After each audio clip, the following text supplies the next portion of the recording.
सार्थ श्री ज्ञानेश्वरी अध्याय 9 सारांश राजविद्या राजगुह्य योग. हा अध्याय गीतेच्या पूर्वाखंडाचा शेवटचा व भक्तिप्रधान अध्याय आहे. प्रथम श्री वर्णन करतात.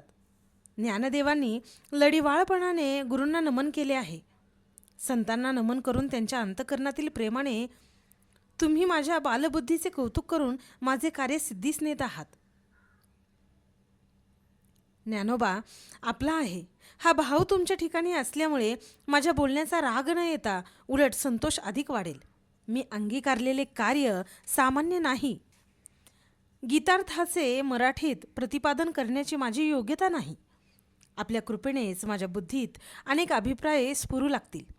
माझ्या गीतार्थ बोलण्यामागची शक्ती आपलीच आहे अशी श्री निवृत्तीनाथांना विनंती करून श्री ज्ञानदेव गीतार्थ सांगू लागतात.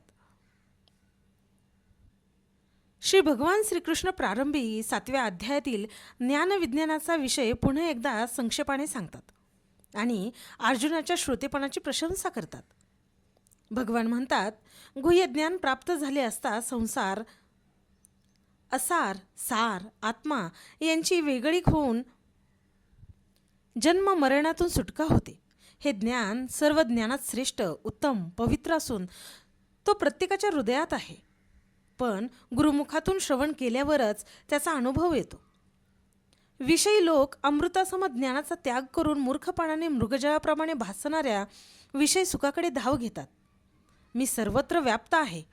हे जग माझाच विस्तार आहे. ओतप्रोत सर्व मीच आहे. माझ्या मायेने दिसणारे हे विश्व पाहणाऱ्याच्या कल्पनेचा खेळ आहे.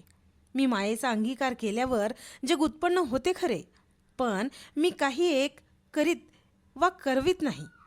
मी निमित्त मात्र आहे. इंद्रिय अंतर्मुख केली की हे अनुभवास येईल. हेच माझ्या यथार्थ स्वरूपाचे वर्म आहे. रजोतमो गुणी लोकांना ते कळत नाही. दैवी गुणसंपन्न महात्म्यांना सर्वत्र मीच अनुभवास येतो.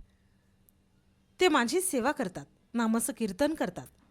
कीर्तनाद्वारे विश्वातील दुःखे नाहीशी करून विश्व महासुखाने भरून टाकतात. मी या कीर्तनाच्या मेळाव्यात हटकून सापडतो. अष्टांग योगाच्या कठीण मार्गाने जाऊन स्वरूप समरसतेचे उच्च स्थान प्राप्त करून घेणारे दुसरेही भक्त आहेत. पण याशिवाय माझ्या प्राप्तीचा एक सोपा व श्रेष्ठ मार्ग आहे. तो म्हणजे सजीव व निर्जीव सृष्टीत मी भरून राहिलो आहे अशा समजुतीने नम्र होऊन सर्वत्र नमस्कार करीत राहणे. त्याने त्यांचा मान अभिमान नाहीसा होऊन ते मदरूप होतात.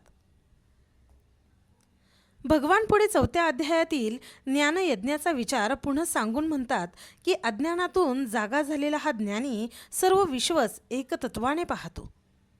जगातील पदार्थ नामरूपाने भिन्न असले तरी त्या सर्वात त्याला अन्वयी दृष्टीने जाणून घेण्याचा ज्ञानभक्तीचा दुसरा प्रकार आहे.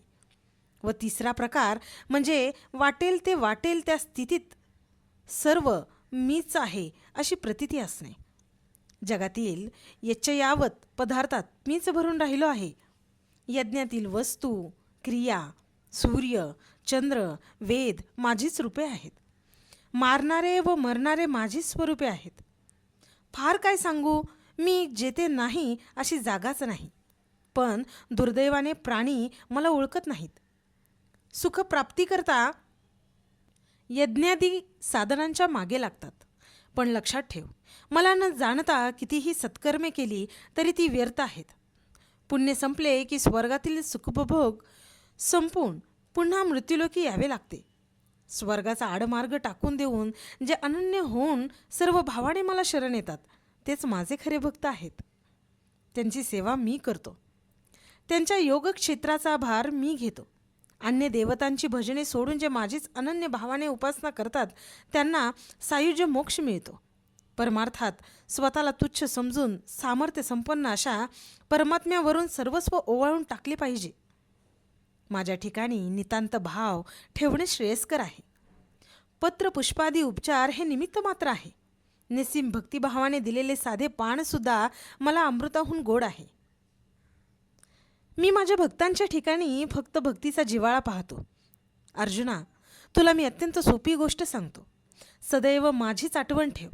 मग कोणतेही कर्म केलेस तरी त्यापासून उत्पन्न होणारा जन्ममरणाचा बंध तुला लागणार नाही. सर्वत्र मलाच पाहणारा, उदासीन वृत्तीने देहात राहणारा असा भक्त कोणत्या जातीचा आहे हे मी पाहत नाही. तो पूर्वी पापी दुराचारी असला व जर अनुताप होऊन त्याने पुढील आयुष्य माझ्या सेवेत घालवले तर त्याला माझी निसंशय प्राप्ती होते. कुल, जाती, वर्ण हे माझ्या ठिकाणी नाहीत. भेदाभेद नाही. माझ्या प्राप्तीसाठी अनेक साधने आहेत. भक्ती, वैराग्य प्रेमाने प्राप्त होतोच, पण कंसाप्रमाणे वैरबुद्धी ठेवली तरी मी त्यांना प्राप्त होतो. अर्जुना, अनित्य व दुःखरूप अशा मृत्यूलोकात तू जन्माला आहेस. आयुष्य नौका क्षणभंगार आहे. अज्ञानी मूर्ख लोक विषयी सुखात बेहोश होऊन मरेपर्यंत सारखी तृष्णा वाढवितच आहेत. मृत्यू जवळ येतोच याची त्यांना दादही नाही. या मूर्खांच्या तू नादी लागू नकोस. या दुःखरूप संसारातून झटकन मोकळा हो व भक्तिमार्गाला लाग. माझी भक्ती करणे म्हणजे माझ्या ठिकाणी मन लावणे, सर्वत्र मलाच पाहणे, माझेच अनुसंधान ठेवणे. तू असे केलेस म्हणजे शेवटी मलाच येऊन मिळशील व अवघाची सुखरूप होशील. भगवान अर्जुनाला आपल्या जीवाचे निजगुज सांगत होते. सात्विक अंतकरणाचा संजय धृतराष्ट्राला सांगत होता. संजयाचे सात्विक भाव दाटून आले. आपला आनंद धृतराष्ट्राला देण्यासाठी तो त्याला हाका मारू लागला, पण धृतराष्ट्राचे लक्ष नव्हते. संजय खिन्न झाला. असे सांगून शेवटी ज्ञानदेव म्हणतात, श्रोत्यांना सांगतात, तरी अवधान एक वेळे दिजे, मग सर्व सुखासी पात्र होईजे.